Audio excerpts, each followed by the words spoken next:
Aquaman, King of the Seven Seas, Number 1, The King Beneath the Waves, Earth 2. Saga 1, Gods, Monsters and Mortals, Part 1, Mortals. The surface world believed the oceans were empty. They charted shipping lanes, they studied tides, they explored islands. But beneath the waves, there was another world, an ancient kingdom, older than any nation on the surface. A kingdom hidden from human eyes, Atlantis.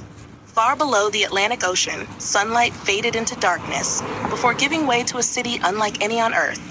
Towering spires of white stone stretched toward the surface. Brilliant blue crystals illuminated the streets. Schools of fish swam peacefully between grand buildings. The city was alive. This was Atlantis. And one day, it would need a king. Years earlier, on a stormy night along the coast of Maine, lighthouse keeper Tom Curry watched enormous waves crash against the rocks. The storm grew stronger. Lightning split the sky. Then he saw someone lying unconscious on the shore. A woman. She wore armor unlike anything he had ever seen. Tom rushed outside despite the storm and carried her into the lighthouse. When she awoke, she introduced herself as Atlanta, a woman from the underwater kingdom of Atlantis. She had fled political unrest and sought refuge on the surface. Over time, Tom and Atlanta fell in love. Not long afterward, they had a son. His name was Arthur Curry. Arthur's childhood was unlike anyone else's. As a young boy, he could swim before he could properly walk. He could remain underwater for impossibly long periods. His strength grew with every passing year. One afternoon, Tom found Arthur sitting on a dock surrounded by dolphins. "They're talking again?" Tom asked with a smile. Arthur nodded. "They say there's a storm coming tomorrow." Tom laughed. "The weather station says sunshine." The next day, a massive storm struck the coast. Tom never doubted his son again. As Arthur grew older, Atlanta began teaching him about his heritage. "You belong to two worlds," she told him. "The surface is your home. So is Atlantis." Arthur frowned. "Then where do I belong?" Atlanta smiled gently. "That is something only you can decide." Years later, Atlanta was forced to return to Atlantis. Her people needed her. Before leaving, she embraced Arthur. "You have the heart of your father, and the spirit of Atlantis. No matter where life takes you, never forget either." Arthur watched as she disappeared beneath the waves. He would not see her again for many years. Now an adult, Arthur spent his days helping fishing communities along the eastern coast. He rescued sinking boats, freed trapped whales from illegal nets, guided lost sailors back to shore. Many believed he was simply an exceptionally gifted swimmer. Only a few knew the truth. One morning, Arthur stood on a cliff overlooking the ocean. A voice echoed in his mind. Not words, a cry, a wail in distress. Arthur immediately dove into the sea. The water welcomed him. He moved through it faster than any torpedo. Moments later, he found the source. A young humpback whale had become trapped in heavy steel chains left behind by illegal smugglers. Arthur gripped the chains. With one powerful pull, the steel snapped apart. The whale let out a joyful call before swimming away. Arthur smiled. "Stay away from the shipping lanes." The whale answered with a series of clicks before disappearing into the deep. Suddenly, another voice reached him. Not an animal, a human. "Help!" Arthur turned. A small research submarine had become tangled among underwater rocks after suffering engine failure. Its hull was beginning to crack. Inside, 3 scientists struggled to escape. Arthur swam toward the vessel. He placed both hands against the damaged hull. The pressure of the ocean pushed against him. The submarine groaned. Arthur pushed harder. With one tremendous effort, he lifted the vessel free. He guided it safely toward the surface. As rescue boats arrived, the scientists looked around in disbelief. One pointed toward the ocean. "I swear someone saved us." Another shook his head. "Nobody could survive down there." Arthur watched from beneath the waves before quietly swimming away. Later that evening, Arthur returned to the shoreline. Tom Curry sat outside the lighthouse. "I heard about the submarine." Arthur smiled. "News travels fast," Tom chuckled.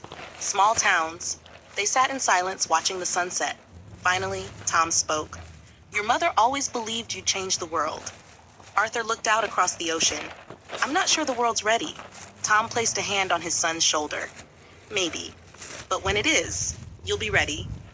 Far below the sea, inside the royal palace of Atlantis, a council meeting came to an abrupt halt. A guard entered the throne room. "Your Majesty." The elderly advisor turned. What is it? The prince. He has returned to the sea. The advisor looked toward an enormous mural depicting Atlantis' royal bloodline. One portrait remained unfinished. Arthur Curry, half human, half Atlantean. The rightful heir. The advisor lowered his head. Perhaps the time has finally come. Above the waves, Arthur stood alone on the beach as the tide rolled in. He wasn't yet a king. He wasn't yet the ruler of Atlantis. He was simply a man trying to protect both worlds. But destiny has a way of finding those who try to outrun it. And beneath the endless sea, a throne awaited its rightful heir. End of Aquaman, King of the Seven Seas #1, The King Beneath the Waves.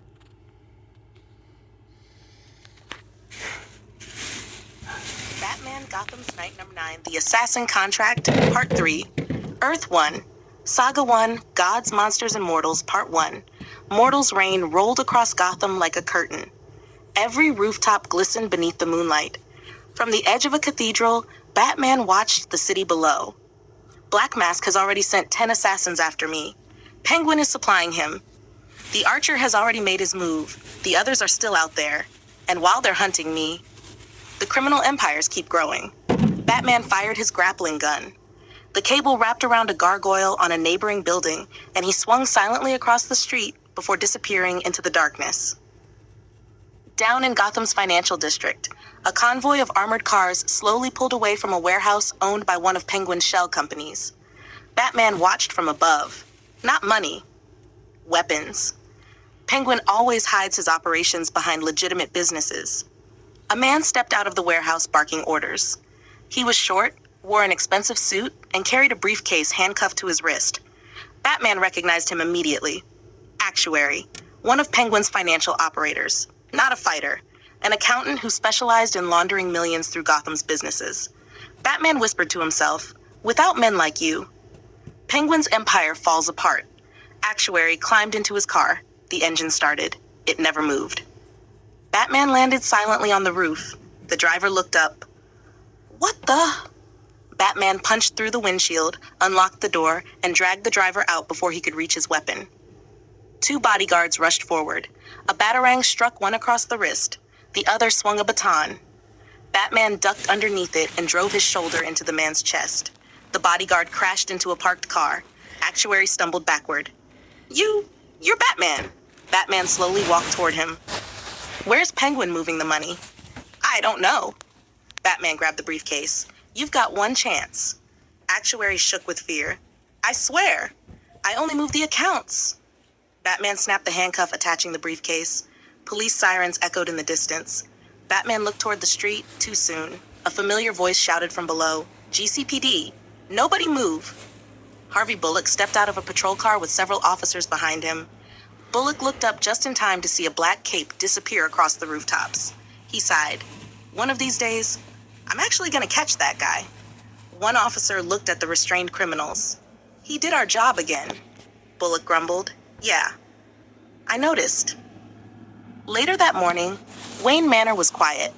Bruce walked through one of the oldest halls in the mansion. Portraits lined both sides of the corridor. Generations of the Wayne family, doctors, businessmen, philanthropists. Across from them, the Kane family, military officers, judges, community leaders.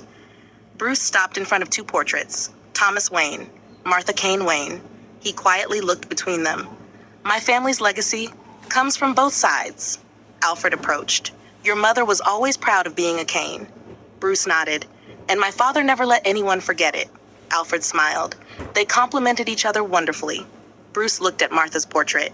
"I wish I'd known them longer." Alfred placed a reassuring hand on Bruce's shoulder. "So do I, Master Bruce." That evening, Batman investigated intelligence stolen from Actuary's briefcase. The documents mentioned an undercover operative inside Gotham. A courier. A messenger. A man named William St. James. Batman tracked him to an abandoned office building near Robinson Park.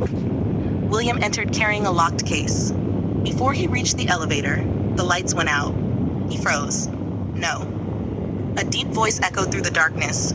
"You're working for Penguin." William slowly reached for a pistol. Batman dropped silently behind him. The pistol never cleared its holster. Batman twisted William's arm, disarmed him, and slammed him against the wall. William struggled. "You don't understand." Batman opened the briefcase. Inside were coded financial records, weapon shipments, payments, names.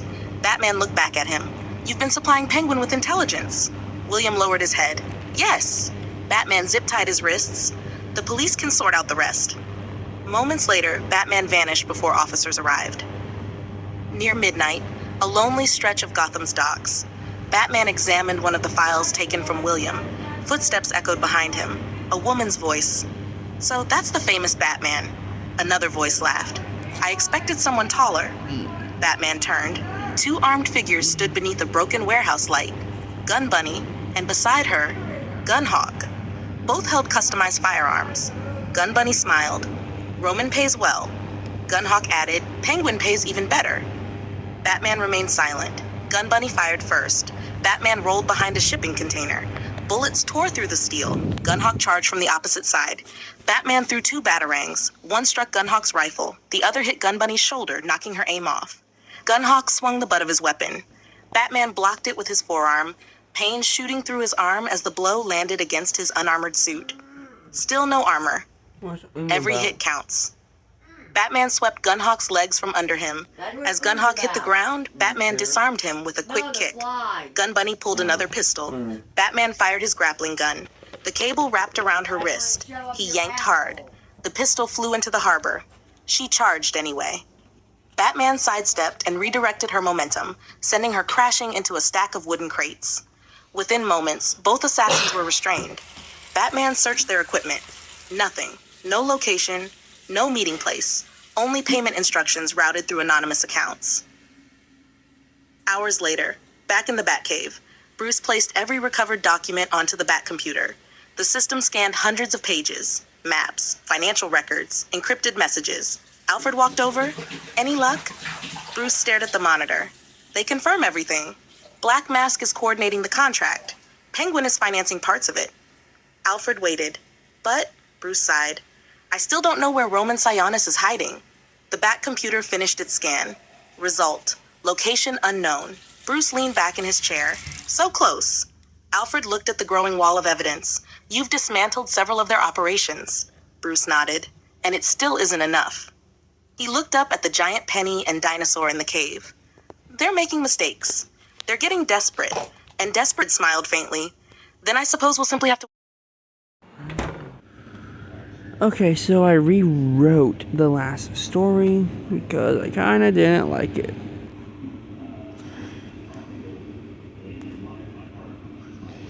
Batman Gotham's Night number 9. The Assassin Contract, Part 3.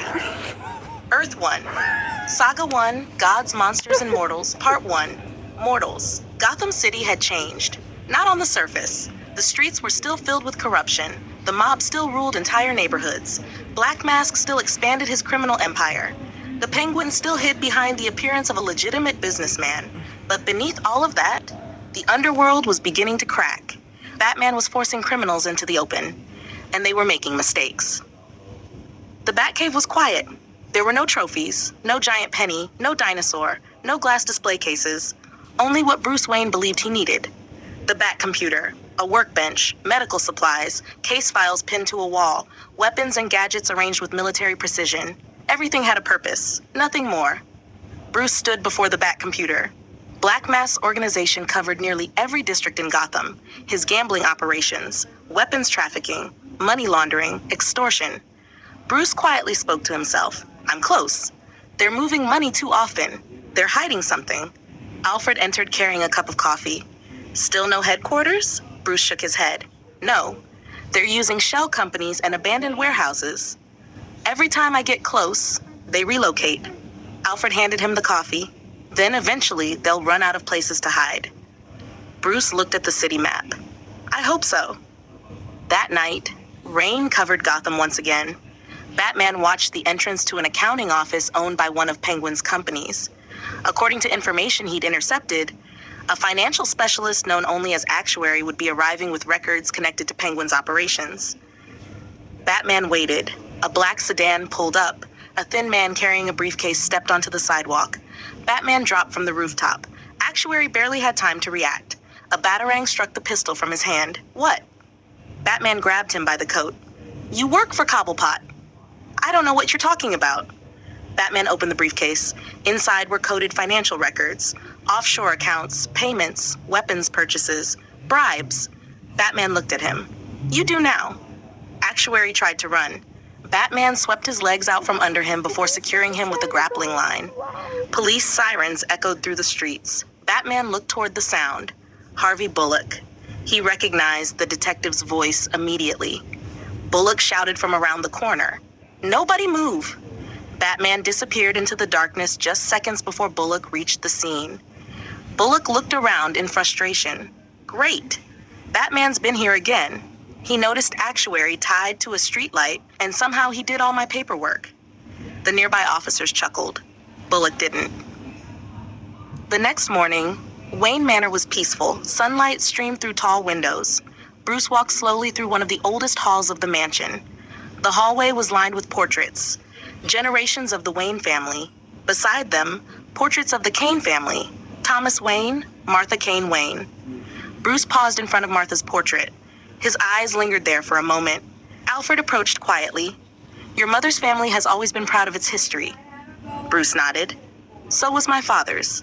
Alfred smiled faintly. And now, they're your responsibility. Bruce looked around the hall. I intend to honor both. That evening, Batman investigated another lead. This one involved a man named William St. James. Officially, he was a private security consultant. Unofficially, he acted as an intelligence broker for Penguin's organization. Batman watched from a rooftop as William entered an abandoned office building. Inside, William opened a secure case containing coded reports. Before he could make his transmission, the lights went out. William reached for his handgun. Who's there? A deep voice answered from the darkness. The wrong employer. Batman emerged. William fired twice. Batman dodged both shots. A batarang struck the weapon. William lunged forward. He was trained better than most criminals Batman had fought, but not well enough. The fight lasted less than a minute. Batman disarmed him, pinned him to the floor, and searched the documents. Penguin's financial routes, several names, a few references to Black Mask, but nothing revealing where Roman Sionis himself was hiding. Batman frowned. Still hiding. William glared. You'll never find him. Batman looked down. I don't need you to tell me. I'll figure it out. Batman left William restrained for the police. Hours later, on the opposite side of Gotham, two hired killers waited atop a parking structure.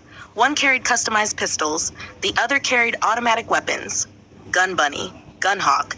Penguin had hired them after learning Batman had intercepted another shipment. Gunhawk checked his watch. You think he'll show? Gun Bunny smiled confidently. If the bat exists, he'll come.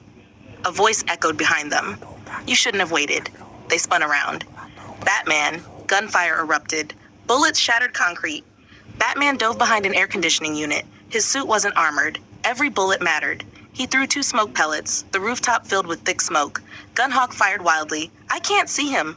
Gun Bunny aimed carefully. Listen, too late. Batman emerged from the smoke. A punch sent Gunhawk crashing into a ventilation unit. Gun Bunny fired again. Batman deflected her aim with a batarang. The shot missed completely. Batman closed the distance. A kick knocked one pistol away. An elbow strike sent the second flying across the roof. Within moments, both assassins were unconscious. Batman secured them with reinforced restraints. He searched their equipment, communicators, cash, false identities, nothing about Black Mask's location, only another payment confirmation. Roman Sionis was keeping himself hidden. Near dawn, Batman returned to the Batcave. He placed the recovered files beside the Bat computer. Alfred looked over the paperwork. Any luck? Bruce removed his cowl. I learned how Black Mask moves money. I confirmed Penguin is still helping him. I stopped more hired killers. Alfred waited. Bruce sighed, but I still don't know where Roman Sionis is. The Bat computer displayed Gotham's map once more, hundreds of possible locations. No certainty. Bruce stared at the screen. He's careful. Alfred nodded. The careful ones usually make only one mistake. Bruce looked at him. And when he does, Alfred smiled, you'll be waiting. Bruce looked back at the map. Somewhere in Gotham, Black Mask was planning his next move. Batman intended to be there when he did. To be continued. End of Batman Gotham's Night number 9, The Assassin Contract, Part 3. I wish I was.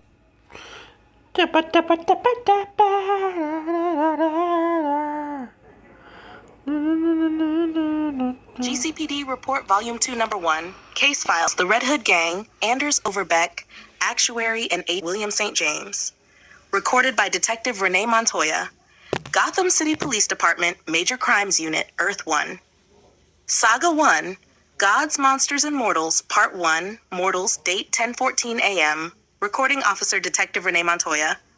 This is Detective Renee Montoya, Gotham City Police Department, Major Crimes Unit. This recording documents evidence collected from 4 related investigations involving organized crime operating within Gotham City. The subjects of this report are Anders Overbeck, the Red Hood Gang, Actuary, Agent William St. James. Although these investigations involve separate suspects, evidence suggests all 4 cases have connections to larger criminal organizations operating throughout Gotham. Case File 01, Anders Overbeck. Occupation, known member of the Red Hood Gang. Current status, in custody at Blackgate Prison. Overbeck was arrested after an illegal weapons operation was interrupted at an abandoned warehouse. Responding officers discovered Overbeck restrained with multiple members of the Red Hood Gang. No officers witnessed the arrest. Evidence recovered includes illegal handguns, assault rifles, ammunition, shipping manifests for stolen firearms, gang communication logs. Medical examination showed bruising consistent with hand-to-hand combat. No permanent injuries were sustained. When questioned, Overbeck refused to identify the individual responsible for his arrest. His only statement was, open quote, "The bat came out of nowhere," close quote. Hash Case File 02, The Red Hood Gang. Evidence recovered during the warehouse raid confirms the Red Hood Gang remains active despite recent arrests. Items seized include stolen vehicles, counterfeit identification documents, illegal firearms, explosive materials, cash believed to be proceeds from criminal activity. Recovered ledgers indicate the gang had recently begun purchasing weapons from suppliers connected to Gotham's organized crime families. The exact supplier remains under investigation. Several gang members claimed they believed Batman was some kind of monster rather than a man. No evidence supports those claims. Case File 03, Actuary, alias Actuary. Known employer, Oswald Cobblepot, also known as the Penguin. Current status, in custody. Actuary was apprehended while transporting financial records believed to belong to Penguin's criminal organization. Evidence recovered from his briefcase includes coded accounting records, offshore banking information, lists of illegal financial transactions, payments connected to weapons trafficking, evidence of money laundering. The recovered documents confirm Penguin continues financing several criminal operations throughout Gotham. However, none of the records identify the location of Penguin's primary headquarters or the current whereabouts of Roman Sionis, also known as Black Mask. The suspect has declined to answer further questions. Hash Case File 04, Agent William St. James. Occupation, private security consultant. Actual activity, intelligence broker working for Penguin's criminal organization. Current status, in custody. William St. James was discovered unconscious inside an abandoned office building after what appears to have been a physical altercation. Evidence recovered from the scene includes encrypted communication devices, financial reports, criminal contact lists, multiple false identification cards, documents referencing illegal transactions connected to Penguin's organization. Several files also reference Black Mask's criminal network. Unfortunately, none contain information identifying Black Mask's current location. Case connections. The evidence collected from all 4 investigations suggests increasing cooperation between Gotham's organized crime groups. Current intelligence indicates the Red Hood Gang continues operating as a street-level criminal organization. Penguin's organization is providing financial support for multiple illegal operations. Information brokers such as William St. James are facilitating communication between criminal groups. Black Mask remains active, but continues avoiding direct exposure. The full extent of these relationships remains under investigation. Personal observation. There's a noticeable pattern developing. Every major arrest we've made over the past several months has one thing in common. Batman was there first. Sometimes he leaves suspects tied up. Sometimes he leaves evidence untouched. Sometimes he disappears before officers arrive. Whatever anyone thinks about his methods, he's disrupting Gotham's criminal networks in ways we've never managed before. Whether that's a good thing or a bad thing, history will decide. Right now, our job is simple. Collect the evidence. Follow the facts. Make the arrests. Case status. Anders Overbeck in custody. Red Hood Gang investigation active. Actuary in custody. William St. James in custody. Penguin investigation ongoing. Black Mask investigation ongoing. Batman, unidentified vigilante, person of interest in multiple investigations. This is Detective Renee Montoya ending recording.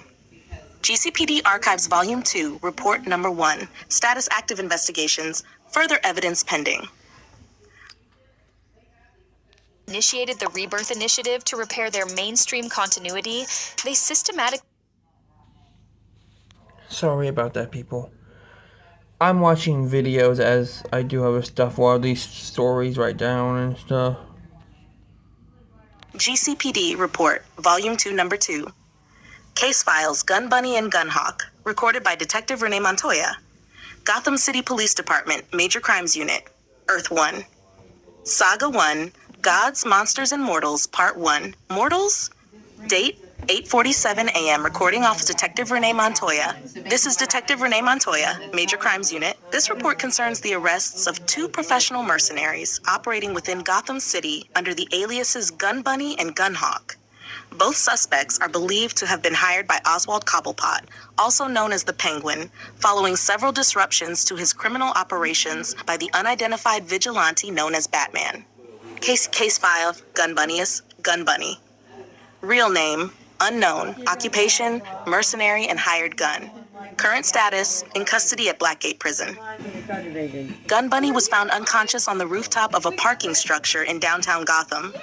Recovered evidence includes 2 customized semi-automatic pistols, multiple loaded magazines, a concealed combat knife, smoke-resistant goggles, a disposable encrypted communicator, a payment receipt connected to an offshore account. Ballistics testing confirms both firearms had been used in previous violent crimes across multiple states. Investigators are working with federal authorities to determine whether Gun Bunny is connected to additional contract killings. Medical reports indicate the suspect suffered a concussion and several bruised ribs during the altercation that led to her arrest. Case File 06, Gun Hawk. Alias Gun Hawk. Real name, unknown. Occupation, mercenary and hired gun. Current status, in custody at Blackgate Prison. Gun Hawk was located alongside Gun Bunny at the same crime scene. Evidence recovered includes 1 customized assault rifle, 1 compact submachine gun, body armor modified for mobility, several fragmentation grenades, spare ammunition, an encrypted radio matching Gun Bunny's communications equipment. Gun Hawk sustained non-life-threatening injuries consistent with close quarters combat. Crime scene evidence. The rooftop where both suspects were apprehended yielded the following evidence: numerous spent shell casings, impact marks from gunfire, 2 damaged communication devices, reinforced restraints used to secure both suspects, footprints matching the suspects. No identifiable fingerprints belonging to Batman were recovered. No surveillance footage captured the confrontation. Nearby witnesses reported hearing sustained gunfire, followed by complete silence. When officers arrived, both suspects had already been restrained. Batman was gone. Interrogation notes. Gun Bunny refused to answer most questions. When asked who defeated her, she stated, open quote, "He's faster than the stories say," close quote. Gun Hawk provided a similarly limited statement, open quote, "If he wanted us dead, we'd be dead," close quote. Neither suspect admitted who hired them. However, financial evidence recovered from both suspects indicates recent payments from accounts believed to be controlled by criminal organizations associated with Penguin. The Organized Crime Task Force is continuing to investigate. Connection to Penguin. Evidence suggests Gun Bunny and Gun Hawk were hired specifically to eliminate Batman after Penguin suffered repeated financial losses and disruptions to his criminal network. No evidence currently indicates Penguin personally met with either suspect. Payments appear to have been made through intermediaries. The investigation remains active. Personal observation. These 2 weren't ordinary criminals. They were professionals, disciplined, armed, experienced, the kind of people officers are trained to avoid confronting alone. And Batman still brought them in alive. Whatever training he's had, it's far beyond anything I've ever seen. He's not just fighting street gangs anymore. He's fighting people who make a living killing other people. And if these two are only part of a larger contract, then Gotham's about to get a lot more dangerous. Case status. Gun Bunny, in custody at Blackgate Prison. Gunhawk, in custody at Blackgate Prison. Connection to Penguin probable. Connection to Black Mask, under investigation. Batman, person of interest. No charges filed due to insufficient evidence identifying the individual. This is Detective Renee Montoya, ending recording. GCPD Archives Volume 2, Report Number 2. Status active. Organized crime investigation continues.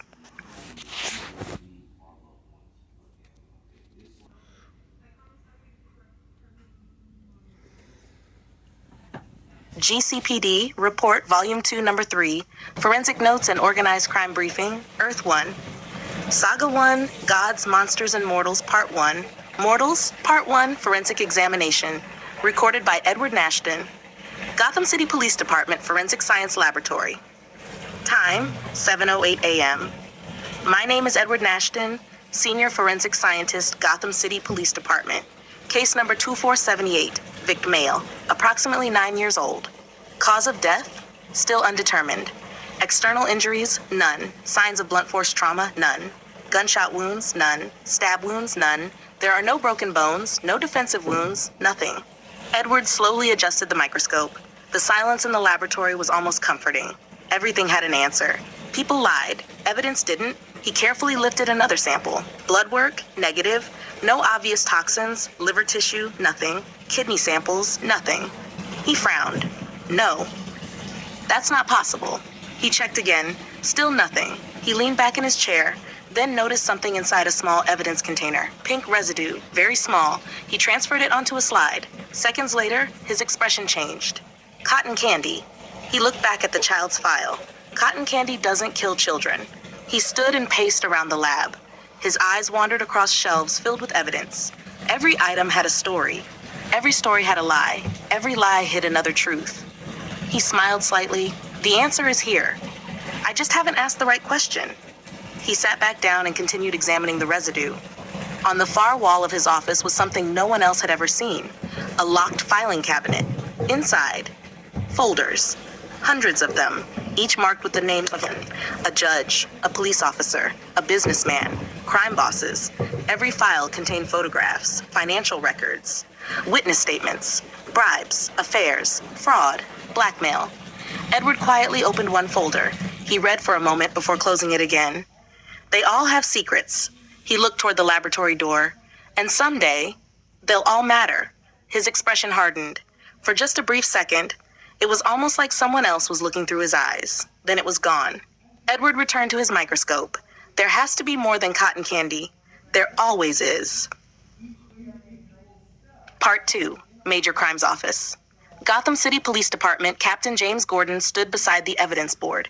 Across from him sat Detective Harvey Bullock. Detective Renee Montoya entered carrying several folders. Bullock looked up. So? You finally got enough to drag Cobblepot in?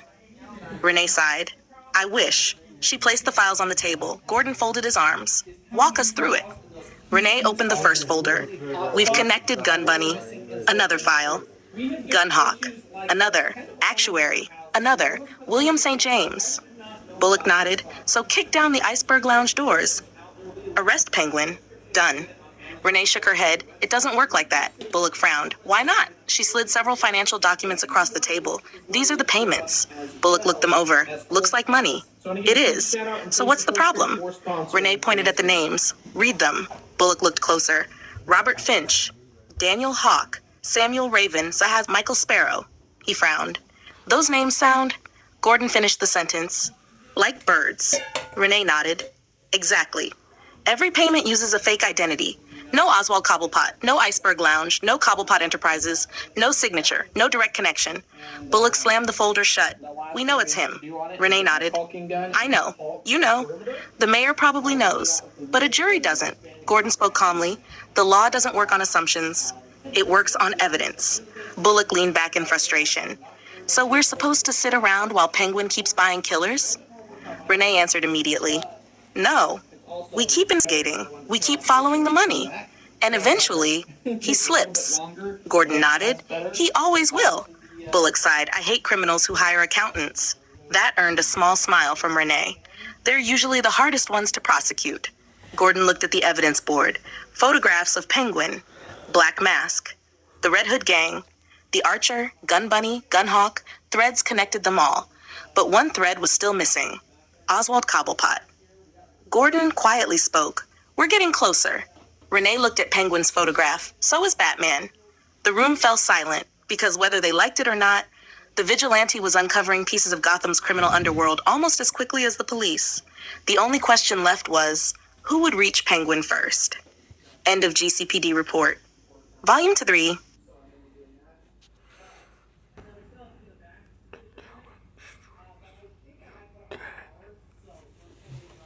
Batman, no one talks about them special. The Gotham Butcher, Earth 1. Saga 1, Gods, Monsters, and Mortals, Part 1. Mortals, Gotham City had always been a city of stories. Some were true, some were exaggerated, some were created by people who needed something to blame. Every street corner had a rumor, every abandoned building had a history, every shadow had a name. And some names, people refused to say. The streets of Gotham were cold. January had always been brutal. The kind of cold that made people walk faster. The kind of cold that made people keep their heads down. The kind of cold that made the city feel empty. A homeless man walked through the streets carrying a worn-out backpack. His coat was old, his shoes were damaged. But he knew Gotham better than most people. He knew which streets were safe, which alleys to avoid, which places had food, which places had people who cared. His name wasn't important. Not anymore. In Gotham, a lot of people became invisible. As he walked past a movie theater, he stopped. A large poster hung outside. A new film. The face of the actor on the poster was impossible to miss. Basil Karlo, a famous actor. Not the biggest star in Hollywood, not the most respected, but popular enough. The kind of actor people recognized. The kind of person whose face appeared everywhere. The homeless man looked at the poster. Basil Karlo.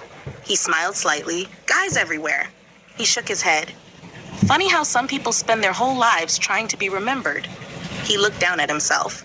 And some people spend their whole lives hoping someone notices they exist. He continued walking. A newspaper blew across the sidewalk. The wind pushed it against his shoe.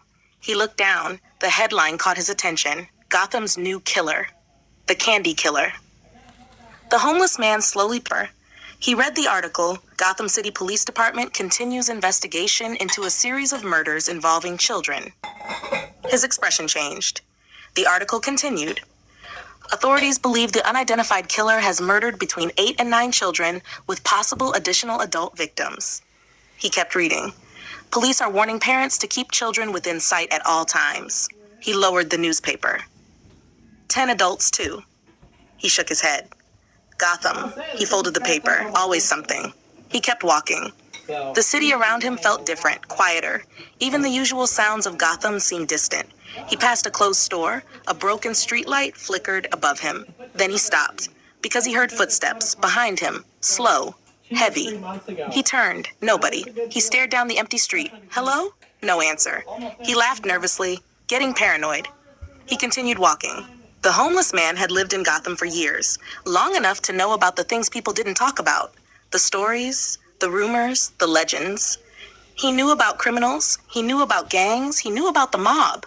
But there were older stories, stories that existed before Batman, stories people whispered about when they thought nobody was listening. He walked past an alley, then stopped. Actually, he looked around. I remember something. The street was empty, but he started talking anyway. Maybe because he was alone. Maybe because talking made the city feel less quiet. You know, people think the worst things in Gotham are the criminals. He smiled. They're wrong.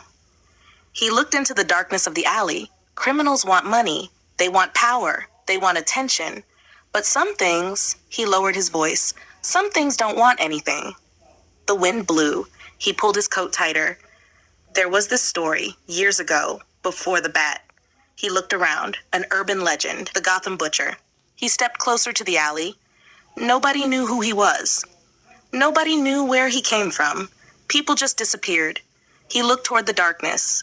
Some said he wasn't even a person. Some said he was something the city created. The homeless man chuckled. Crazy, right? A city making monsters. He looked back at the empty street. That's Gotham. People come here, they get broken, they become something else. A noise came from the alley. The man froze. Who's there? Silence. He took a step backward. Okay. Not funny. Then something moved. Fast. A shadow reached out. The homeless man's eyes widened. He tried to scream, but the darkness pulled him away. His backpack fell to the ground. The newspaper slipped from his hand. The headline stared upward. The candy killer continues to hunt. The street became silent again. No witnesses, no evidence, no explanation. Just another person Gotham had swallowed. Somewhere in the darkness, a voice whispered, a rhyme passed down through generations, a warning, a secret, a rule. No one talks about them. Not a whisper word is said, for if you try to cross them, then a talon strikes you dead. And in Gotham City, everyone knew one thing. There were criminals, there were monsters, and there were things even criminals were afraid to mention. End of Batman. No one talks about them special. The Gotham Butcher. Now going back to the main Batman stories. After the thriller stuff in between. Batman Gotham's Night number 10, The Assassin Contract Part 4, Earth 1. Saga 1, Gods, Monsters, and Mortals, Part 1. Mortals, Gotham City was built on secrets. Everyone had them. The politicians, the police, the criminals, even the people who claimed they had nothing to hide. But the biggest secret in Gotham's criminal world was simple. Where was Roman Shyness? Where was Black Mask? The Batcave was silent. Bruce Wayne sat at the Bat computer, studying every piece of information he had collected. Penguin, Black Mask, the assassins, the money transfers, the false identities, everything connected, except one thing. A location. Bruce leaned back. Penguin is moving money. He's hiring killers. He's supplying Black Mask. But Roman Sionis is still invisible. Alfred stood nearby. Perhaps Mr. Cobblepot knows more than he has revealed. Bruce looked at the files. That's what I'm thinking. Penguin is involved, but he's careful. Alfred nodded. Then how do you find a man who hides behind everyone else? Bruce stood. You find the person everyone else answers to. The Iceberg Lounge, the most famous criminal meeting place in Gotham. Officially, a nightclub. A place for wealthy citizens. A place for politicians. A place for businessmen. Unofficially, it was one of Oswald Cobblepot's greatest assets. That night, Batman entered. Not through the front, through the shadows. The guards never saw him. One by one, they disappeared. A security officer turned a corner. Batman grabbed him. Another reached for a weapon. A batarang knocked it away. Within minutes, Penguin's guards were unconscious. But Batman noticed something. Too easy. Penguin knew this place was vulnerable. He wouldn't leave himself exposed. Then something moved behind him. A massive figure. Heavy footsteps. A man wearing a strange diving suit. The criminals called him King Kraken. King Kraken charged. Batman barely avoided the first strike. The diving suit was heavy, but powerful. The criminal swung again. Batman blocked. The impact pushed him backward, strong, enhanced by the equipment, but slow. Batman waited, watched, learned, then attacked. A strike to the joints, a batarang disabling part of the suit, a final blow to the helmet. King Kraken collapsed. Batman searched the lounge. Computers, documents, security records, nothing. No Penguin. He looked at the information again. Then he found it. A shipping record. A private vessel. Destination, Amusement Mile District. A boat. The final offer. The final offer sat in the Gotham Harbor. A massive ship. Part cargo vessel. Part entertainment venue. Part criminal operation. Batman approached silently. The lower-level workers never saw him coming. One guard was pulled into the darkness. Another was knocked unconscious before he could sound an alarm. Batman moved through the ship. Penguin built an empire. Not with strength, with fear. Deep inside the ship, the sound of cheering echoed.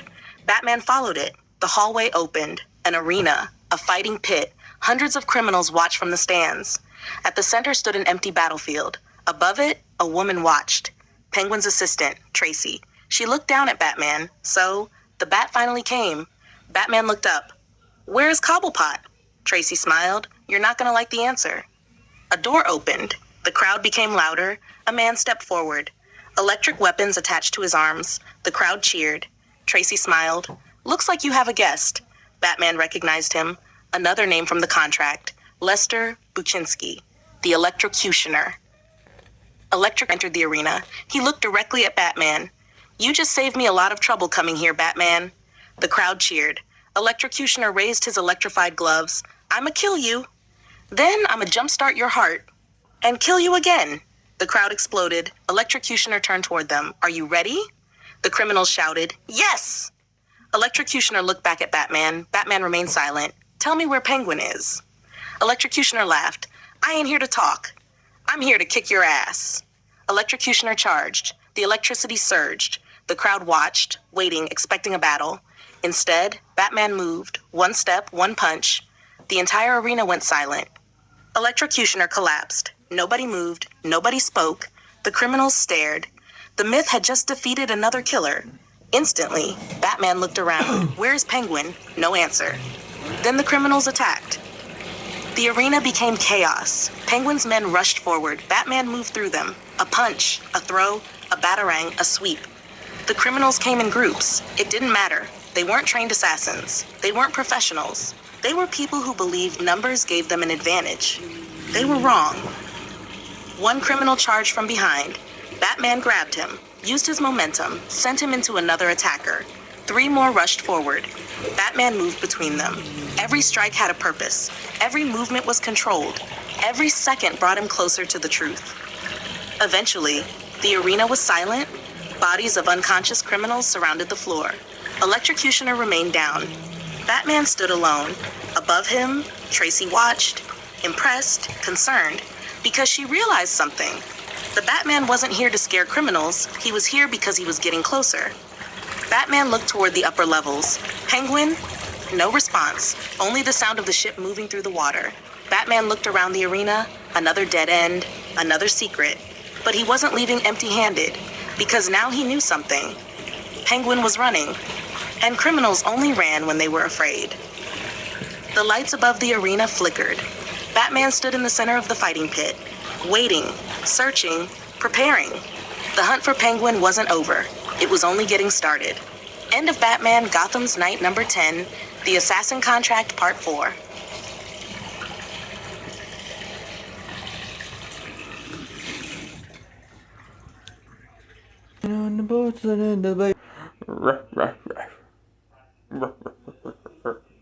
Batman, Gotham's Night number 11, The Assassin Contract, Part 5. Saga 1, Gods, Monsters, and Mortals, Part 1. Mortals. Gotham City was built on layers. The streets, the buildings, the people, and beneath all of it, the criminal world.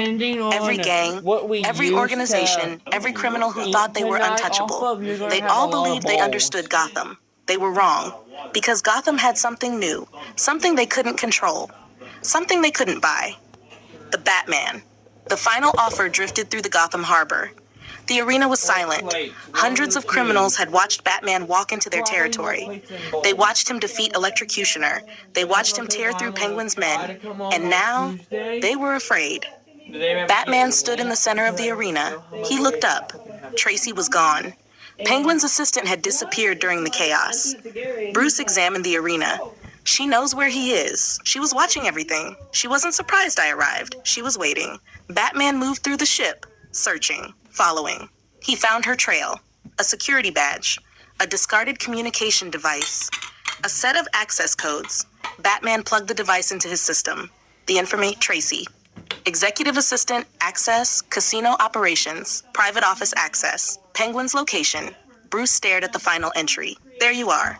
The Amusement Mile District, a place built for entertainment. Games.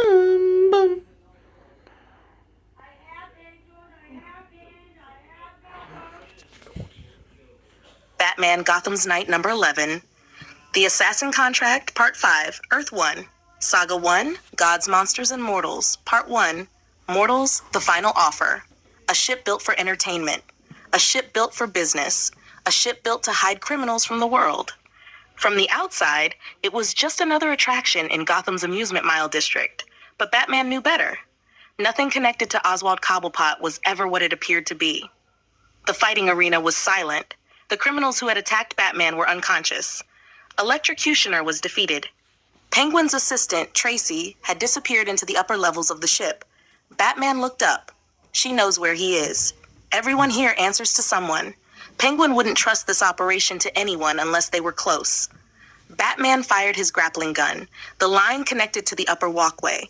Within seconds, he was gone. The final offer was larger than Batman expected. The ship was filled with different sections, restaurants, private rooms, entertainment areas, and a casino. A floating criminal empire. Batman moved through the shadows. He didn't need to search. He only needed to wait. Eventually, he found her, Tracy. She walked through a private hallway, checking security systems. Batman followed quietly, patiently. She never knew he was there until the door behind her closed. Tracy froze. You're getting predictable. Batman stepped from the darkness. No. He walked forward. You're getting careless. Tracy turned around. You think you're going to scare me? Batman stared at her. Where is Cobblepot? She smiled. You really think I'm going to tell you? Batman looked around the office. A casino office, private records, security monitors, Penguin's operation. You were his assistant, which means you know where he hides. Tracy crossed her arms. And what happens if I don't tell you? Batman looked toward a nearby security cage, a storage area used for criminals who cause problems on the ship. You already know. Minutes later, Tracy sat locked inside the cage. Batman stood outside. Penguin. She glared. I don't know. Batman remained silent. She sighed. Fine. He has an office. Where? Across from the casino floor. Batman looked at her. The entrance? Hidden. She looked away. Behind the private access hallway. Batman stepped back. Thank you. Tracy shook the bars. You can't stop him. Batman looked over his shoulder. I already started. Batman entered the casino. The room was massive. Bright lights, music, people pretending everything was normal. But underneath, criminals. Penguin's criminals waiting. The first group noticed him, a member of Black Mask's organization. You're kidding. The Bat? Another criminal laughed. He's actually here. Batman walked forward. I'm looking for Cobblepot. The criminal reached for his weapon. Then you're going to have to go through us. The fight began. The first attacker swung. Batman avoided the strike. Counter. The man fell. Another rushed forward. Batman used the environment, a table, a railing, the floor. Everything became a weapon. More arrived. Members of Black Mask's organization, Red Hood gang members, members of the Black Skeleton gang, other smaller gangs that had joined Penguin for protection. They surrounded him. A wall of criminals. Batman didn't move because he knew something. They were afraid. One criminal shouted, "Take him down." They charged. Batman moved through them. A Red Hood member attacked with a knife. Batman disarmed him. A Black Skeleton member tried to attack from behind. Batman caught him, threw him into another attacker. Two more rushed forward. A batarang, a strike, a takedown. The criminals kept coming, but Batman kept standing. They weren't fighting a person anymore. They were fighting the idea of one. The shadow, the monster, the thing Gotham criminals whispered about. Eventually, the casino went quiet. Every attacker was unconscious. Every weapon was scattered across the floor. Only one criminal remained awake, barely. He looked up at Batman. His voice shook. What are you? Batman walked toward him. The criminal tried to crawl away. You aren't real. Batman grabbed him. The criminal looked up. Who are you? Batman stared at him. The answer came cold. Simple. I'm vengeance. The criminal froze. Batman knocked him unconscious. The casino was silent. Batman looked across the room. The entrance. The private hallway. The office. Penguin was on the other side. After months of searching, after following every clue, after chasing every criminal connected to him, he was finally close. Batman walked toward the door. He placed his hand against it. No hesitation, no fear. He kicked it open. The door flew inward. Beyond it was Oswald Cobblepot's private office. Batman stepped forward, ready to finally face Penguin. But before he entered, the world went silent. To be continued. End of Batman Gotham's Night number 11, The Assassin Contract, Part 5.